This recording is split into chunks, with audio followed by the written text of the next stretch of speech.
폐암은 국내에서 사망률이 가장 높은 암이라고 합니다. 왜냐하면 폐암은 증상이 거의 없어 아주 늦게 발견하는 경우가 많기 때문입니다. 그리고 어느 정도 진행한 후에도 가래, 기침 외에는 별다른 이상이 없어 사람들이 감기로 아는 경우가 많습니다. 만약 폐암이 초기에 확연하게 증상을 드러내고 사람이 그 증상을 발견할 수만 있다면 생존율은 지금보다 훨씬 더 높을 것입니다. 신앙생활도 이와 비슷합니다.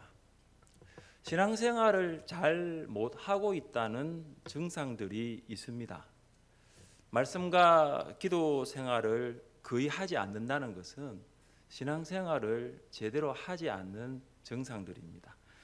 예배보다 일을 더 중요하게 여겨 예배 생활을 소홀히 하는 것도 신앙생활을 잘하지 못하고 있다는 증상이라고 볼 수 있습니다. 봉사 생활을 게을리하거나 정직하게 헌금 생활하지 않는 것도 신앙생활을 잘하지 못하는 내용이라고 볼 수 있습니다. 우리가 이런 증상들을 알고 또 그것을 고칠 수만 있다면 신앙생활은 잘 할 수 있습니다. 그런데 우리가 여전히 그러한 것들을 고치지 않고 그대로 신앙생활을 한다고 한다면 하나님으로부터는 점점 더 멀어질 수밖에 없습니다. 요셉은 기근 때문에 곡식을 사러 온 형들을 만나 아버지 야곱과 동생 베냐민에 대한 소식을 들었습니다. 요셉은 형들을 정탐꾼으로 몰아붙였고 형들은 정탐꾼이 아님을 증명해야 했습니다. 요셉은 시므온을 억류시켰고 형들은 베냐민을 데려와야 했습니다. 만약 그들이 베냐민을 데려오지 않을 경우 시므온은 죽을 수밖에 없었습니다. 요셉은 형들의 자루에 곡식을 가득 채웠을 뿐만 아니라 길 가다가 먹을 곡식도 따로 주었습니다. 그는 곡식 값으로 받은 돈을 다시 형들의 자루에 넣도록 지시하였습니다. 요셉은 자신의 신분을 숨기고 베풀 수 있는 최대의 선을 행한 것입니다. 형들은 곡식을 나귀에 싣고 애굽을 떠났습니다. 고된 길에 사람은 피곤하고 곡식을 실은 나귀도 힘이 들어 여간에 머물렀습니다. 그때 형제들 중 한 사람이 나귀에게 먹이를 주려고 자루를 풀었는데 돈이 그 자루에 그대로 있었습니다. 예기치 않은 일이 발생했습니다. 그들은 서로 떨며 두려워하면서 무슨 말을 해야 할까 할 말을 잃어버렸습니다. 이해할 수 없는 사건들이 연속적으로 일어났습니다. 애굽 총리가 베냐민을 잘 알고 있는 것처럼 베냐민을 데리고 와서 정탐꾼이 아님을 증명하라고 재촉하였습니다. 이 일도 이해가 되지 않는 사건입니다. 그리고 곡식의 대가로 돈을 지불하였는데 그 돈이 곡식 자루에 그대로 있는 사건도 정말로 믿기 어려운 일이었습니다. 애굽 총리가 형제들을 옥에 가두고 막내 동생 베냐민을 데리고 오라 할 때 그들은 요셉을 노예로 판 것에 대한 죄책감이 밀려와 굉장히 괴로웠습니다. 이 첫 번째의 사건으로 인한 충격도 가시기 전에 그들은 곡식 자루의 돈을 보고 무슨 말을 해야 할지 할 말을 잃어버렸습니다. 그들은 도둑으로 몰릴 상황이 되었습니다. 이제 다시 애굽으로 내려가기만 하면 그들은 절도범이 되는 것입니다. 형제들은 곡식 자루에 있는 돈을 보고 무엇이라고 말했습니까? 하나님이 어찌하여 이런 일을 우리에게 행하셨는가? 형제들의 입에서 드디어 하나님이 고백되어졌습니다. 그들은 하나님을 알고 있었지만 하나님의 일하심에 대해서는 알지 못했습니다. 이제 그들은 모든 것이 하나님이 행하시는 일이라고 말하지 않을 수가 없게 되었습니다. 그들은 이 모든 것이 하나님이 하시는 일로 인정한 것입니다. 모든 일이 하나님의 섭리 안에 있음을 직감하였습니다. 형제들이 3일 동안 감옥에 갇혔을 때 그들은 22년 전 이스마엘 상인에게 팔았던 요셉을 생각했습니다. 그들은 그 일 때문에 이런 형벌을 받는다라고 여겼습니다. 그들에게 요셉을 노예로 판 일은 아마 22년 동안 결코 잊을 수 없었던 것입니다. 그리고 곡식 자루 안에 돈이 발견된 사건도 그들이 그동안 요셉을 팔고 잘못한 그 죄와 직면하도록 만들었습니다. 이제는 더 이상 피할 수가 없습니다.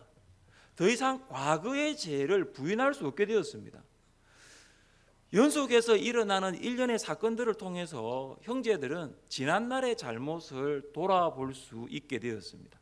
그들은 이 일은 사람의 일이 아니라 이 일은 하나님의 하시는 일로 인정하게 된 것입니다. 하나님이 그 일의 중심에 계신 것입니다. 우리는 신앙생활을 하면서 마음의 벽장에 죄를 꾸깃꾸깃하여 넣고 살아갈 때가 있습니다. 마음의 벽장에 넣어두었을 뿐 그 죄를 회개한 적은 없습니다. 어릴 때 부모로부터 받은 상처와 아픔이 큰 나머지 부모님을 용서하지 않습니다. 마음으로는 용서했다라고 하는데 부모님을 만날 때마다 마음은 그다지 편하지 않습니다. 그래서 5월 가정의 달이 참 부담스럽게 다가오는 것입니다. 우리는 자녀를 성경적으로 양육하지 않았을 때가 있습니다. 부모로서 정서적으로 가장 민감한 시기였던 그 사춘기의 자녀의 마음을 세심하게 읽어주지 못했던 적이 있습니다. 그러면서 입시 때가 되며 예배보다 공부에 우선순위를 두라는 말까지 하였습니다. 지금은 결혼하여 가정을 이루었지만 아직도 그 자녀가 신앙생활을 하지 않는 것을 보면 부모로서 성경적으로 자녀를 양육하지 못했다는 후회가 밀려오기도 합니다. 우리는 말씀을 읽을 때 하나님이 우리 안에 있는 죄를 끄집어내어 회개하도록 하시는 것을 볼 수 있습니다. 하나님은 우리가 말씀을 통하여 죄를 볼 수 있도록 만드십니다. 그래서 말씀을 가까이 하지 아니하면은 우리 안에 있는 죄를 볼 수가 없습니다. 마치 말씀은 거울이 되어 우리 마음 구석구석을 비춥니다. 거울 앞에 서면 우리의 모습이 숨김없이 보이듯 말씀은 우리의 마음을 모두 보여줍니다. 하나님은 말씀을 통해서 우리의 죄를 보여주십니다. 하나님은 말씀을 통해서 우리가 회개하고 바로 잡아야 할 죄가 있다라고 책망하십니다. 아무리 하나님의 말씀을 통하여 죄를 보여주셔도 우리가 그 죄를 깨달지 못하면 용서받을 수는 없습니다. 하나님의 말씀을 통하여 죄를 보여주실 때 우리는 회개할 수 있어야 됩니다. 이것이 바로 하나님이 하시는 일이다라는 것을 아는 것이 성도에게는 소망이 되는 것입니다. 우리가 말씀을 통해서 이것은 하나님이 하시는 일이다라는 것을 알 때 그때 죄에서 돌이킬 수가 있는 것입니다. 우리 한번 따라해 봅시다. 하나님은 말씀으로 일하십니다. 하나님은 말씀으로 일하십니다. 한 번 더 따라해 볼까요? 말씀하실 때 돌이킵시다. 말씀하실 때 돌이킵시다. 다윗이 우리아의 아내 밧세바와 동침한 후에 하나님은 나단 선지자를 보내어서 다윗의 행위가 잘못되었다라고 말씀하셨습니다. 다윗은 나단을 통해 전해진 말씀을 들은 후 그것을 하나님의 말씀으로 인정하고 말씀 앞에 무릎을 꿇고 회개하였습니다. 하나님 말씀하실 때 그 죄에서 돌이킬 수가 있었습니다. 베드로가 여종 앞에서 예수를 모른다고 부인하고 저주까지 하였습니다. 그는 닭이 울 때 예수님이 자기에게 하신 말씀, 닭이 2번 울기 전에 내가 3번 나를 부인하리라, 그 말씀, 주님의 말씀이 기억났습니다. 베드로는 예수의 말씀을 생각하고 그 말씀을 기억할 때 회개의 눈물을 흘릴 수가 있었습니다. 베드로는 말씀을 통해서 자신의 죄에서 돌이켜 회개하였던 것입니다. 사랑하는 성도 여러분, 최근에 하나님이 여러분에게 말씀하신 것이 있습니까? 그것이 있다면 그 말씀이 어떤 말씀입니까? 하나님은 말씀으로 일하십니다. 하나님이 말씀으로 일하실 때 돌이킬 수 있는 여러분 될 수 있기를 주님의 이름으로 축복합니다. 가나안 땅에 도착한 형제들은 아버지 야곱에게 그들이 당한 일을 자세히 말했습니다. 그리고 난 후에 그들은 곡식 자루를 쏟았습니다. 그런데 각자의 자루에서 돈 뭉치가 발견되었습니다. 그들은 한 사람에게만 돈이 다시 들어있는 것으로 알았는데 돈이 모두에게 들어있음을 확인하고 두려워할 수밖에 없었습니다. 야곱은 곡식 자루에서 쏟아진 돈 뭉치를 보고 두려움에 사로잡혀 한탄하였습니다. 36절입니다. 그들의 아버지 야곱이 그들에게 이르되 너희가 나에게 내 자식들을 잃게 하도다. 요셉도 없어졌고 시몬도 없어졌거늘 베냐민을 또 빼앗아 가고자 하니 이는 다 나를 해롭게 함이로다. 야곱은 자기의 자녀들이 하나 둘 자신의 품을 떠나는 것을 보면서 위기의식을 느꼈습니다. 그런 요셉이 죽었다고 생각했습니다. 시몬은 억류되어 있습니다. 야곱은 요셉과 시몬에 이어 이제 베냐민까지도 이럴지도 모른다는 두려움에 사로잡혔습니다. 야곱은 절망하였고 처절했습니다. 야곱은 모든 것을 이제 혼자 감당하기가 너무나 무거웠습니다. 그래서 더 이상 베냐민을 보낼 수가 없었던 것입니다. 그런데 베냐민을 보내지 아니하면, 베냐민을 데려가지 아니하면 시몬이 죽을 수밖에 없습니다. 이때 맏아들 르우벤이 야곱에게 반드시 베냐민을 다시 데려오겠다라고 보증합니다. 르우벤은 자신의 두 아들의 목숨을 걸고 베냐민을 데려가고자 아버지를 설득하지만 소용이 없었습니다. 르우벤의 강한 책임감도 베냐민을 걱정하는 아버지의 마음을 움직이지는 못했던 것입니다. 그때 야곱이 무엇을 말했습니까? 우리 38절 말씀을 같이 한번 읽어보겠습니다. 야곱이 이르되 내 아들은 너희와 함께 내려가지 못하리니 그의 형은 죽고 그만 남았음이라. 만일 너희가 가는 길에서 재난이 그에게 미치면 너희가 내 흰 머리를 슬퍼하며 서울로 내려가게 함이 되리라. 야곱이 베냐민을 무엇이라고 부르고 있습니까? 내 아들이라고 부릅니다. 지금 야곱은 베냐민을 내 아들이라고 불렀습니다. 요셉과 베냐민뿐만 아니라 그들을 포함한 12명의 아들은 모두 야곱의 아들들이 분명합니다. 그러나 야곱은 요셉과 베냐민을 다른 아들들과 구분해서 부르고 있습니다. 야곱은 마치 요셉과 베냐민을 제외한 아들들은 자신의 아들들이 아닌 것처럼 말하고 있는 것입니다. 요셉과 베냐민은 야곱이 가장 사랑했던 라헬이 낳은 아들들입니다. 야곱은 그들을 보면서 라헬을 회상하였고 그들을 통해서 위로와 기쁨을 얻었을 것입니다. 요셉은 22년 전에 이미 죽었고 이제는 베냐민만 남았습니다. 내 아들이라는 것을 통해 야곱이 얼마나 베냐민을 사랑하고 있었는가를 보여줍니다. 또 한 가지, 내 아들이라는 것은 나머지 10명의 아들들은 마치 자신의 아들들이 아닌 것처럼 여기고 있음을 야곱의 마음에 있는 것을 실토하는 것과 같습니다. 야곱이 베냐민을 사랑하는 정도는 자신의 목숨을 사랑하는 이상이었습니다. 그는 만약 베냐민이 애굽으로 내려가는 길에 잘못되면 자신의 여생이 슬픔 속에서 살게 될 것이라고 말했습니다. 야곱의 말을 듣던 아들들 어떤 생각을 했을까요? 아마도 야곱이 그들을 아들로 생각해 주지 않은 마음, 그리고 베냐민만을 아들로 생각하는 아버지의 편애를 알게 되었을 것입니다. 하나님은 베냐민을 데리고 애굽으로 가야 하는 일을 통해서 야곱 안에 깊게 뿌리 내리고 있는 문제를 드러나게 하십니다. 야곱이 요셉을 편애한 것은 그에게 채색 옷을 만들어 줌으로써 나타났다면 베냐민을 편애한 것은 그를 내 아들이라는 칭호에서 드러나게 되었습니다. 야곱이 애굽에 곡식이 있다는 소식을 들었을 때 다른 형제들에게 곡식을 사오라고 하였지만 베냐민을 그들과 함께 보내지는 않았습니다. 베냐민은 여러 형제들 중에 한 형제이고 결코 나이도 어리지 않았습니다. 먼 길을 떠나가야 하는 형제들에게는 한 명이라도 더 함께 가는 것이 힘이 되었을 것입니다. 그러나 야곱은 베냐민을 형제들과 함께 보내지 않았습니다. 야곱은 베냐민마저도 잃을까 봐 보내지 못한 것입니다. 아버지 야곱과 아들들 사이의 관계가 심각하다는 것을 볼 수 있는 대목입니다. 결정적인 것은 야곱이 10명의 아들들에게 베냐민을 내 아들이라고 말해버렸기 때문입니다.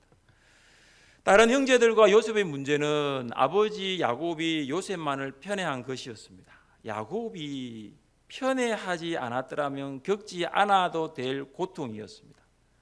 이제 하나님은 베냐민을 데리고 가야 하는 일을 통해서 야곱 안에 있는 문제를 드러나게 만드십니다. 그리고 야곱은 그 문제와 직면하게 되었습니다. 가정은 천국을 경험할 수 있는 하나님이 주신 공동체입니다. 교회 이전에 가정이 먼저 있었습니다.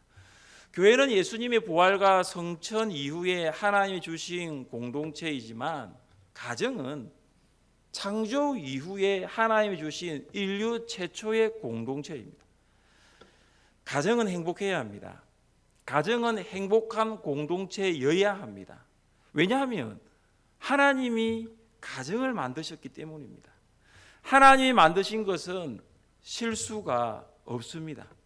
그러나 지금의 우리들의 가정을 돌아보면 가정이 행복하지가 않습니다. 가정이 아픕니다. 가정이 고통스럽습니다. 가정이 고통으로 몸살을 앓고 있습니다. 이유는 외부적인 문제이기보다는 내부적인 문제에 그 이유가 있음을 볼 수 있습니다. 과거와 비교하면 외부적으로는 훨씬 더 좋아졌습니다. 그런데 가정은 과거보다 더 행복하지가 않습니다. 그것은 가정의 행복이 결코 외부적인 것에 있다는 것이 아님을 말해주고 있는 것입니다.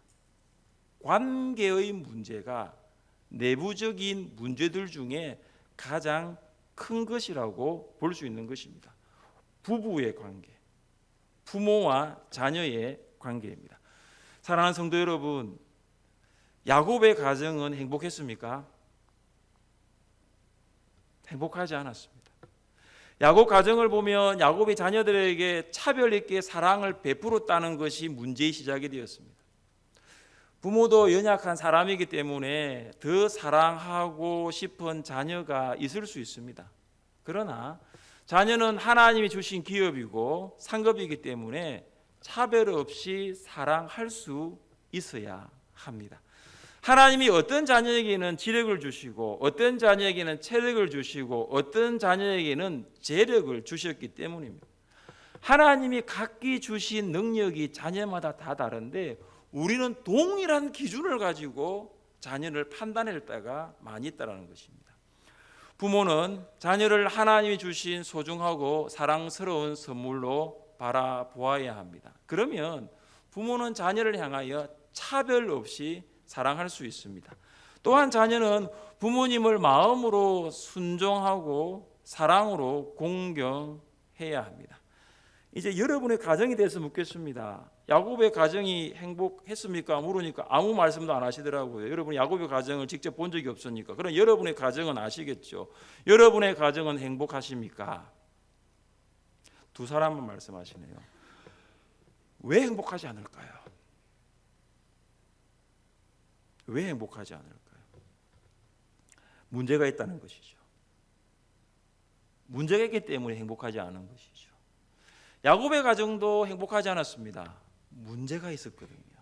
그러나 하나님이 야곱의 가정의 문제를 요셉을 통해서 베냐민을 통해서 드러내십니다.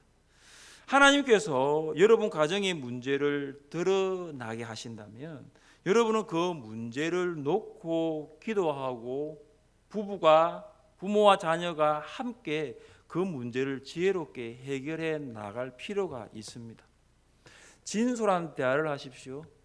진솔한 대화를 시작하면 풀 수 없는 문제는 거의 없습니다. 대화를 통해서 서로의 마음을 이해하고 그동안 잘못한 것들이 있다면 먼저 용서를 구하면 여러분의 가정은 행복한 가정으로 만들어져 갈 수 있는 것입니다. 하나님은 연속하여 일어나는 일련의 사건들을 통해서 형제들은 과거의 자신의 모습들을 돌아보게 하셨습니다. 그리고 하나님은 야곱 안에 있는 관계의 문제를 보게 하심으로 그의 가정을 조금씩 회복시켜 나가는 것을 볼 수 있습니다. 왜 그럴까요? 하나님은 야곱을 통해서 놀라운 계획을 가지고 계셨습니다. 야곱과 그의 가족이 애굽에 내려가기 전에 해결해야 할 문제가 있다는 것을 아시기 때문입니다. 그래서 그것을 하나씩 하나씩 드러나게 만드시고 해결해 나가시는 것입니다. 문제가 드러났는데도 그 문제를 해결하지 아니하면 결코 하나님의 구원 계획에 야곱의 가정이 쓰임 받을 수가 없기 때문입니다. 힘이 들어도, 야곱이 힘들고 야곱의 형제들이 힘이 들어도 하나님은 그들을 지금 만지고 계신 것입니다. 사랑하는 성도 여러분, 문제를 드러내시는 하나님은 동일하게 문제를 해결하시는 분이심을 믿으시기를 바랍니다. 우리는 말씀을 통해서 문제를 보게 될 것입니다. 그러나 우리는 그 말씀을 통해서 그 문제를 해결하시는 하나님을 만나게 될 것입니다. 그리고 그 문제를 말씀을 통하여 해결받은 그 사람이 하나님의 손에 쓰임 받는다는 것도 알게 될 것입니다. 이 땅 위에 완전한 성도, 완벽한 가정은 하나도 없습니다. 우리 모두는 불완전하고 연약합니다. 하나님이 요셉의 형제들과 야곱과 그의 가정을 만지신 것처럼 말씀으로 여러분과 여러분의 가정을 만져주셔서 하나님의 구원 계획을 위하여 쓰임받는 여러분 될 수 있기를 주님의 이름으로 축복합니다.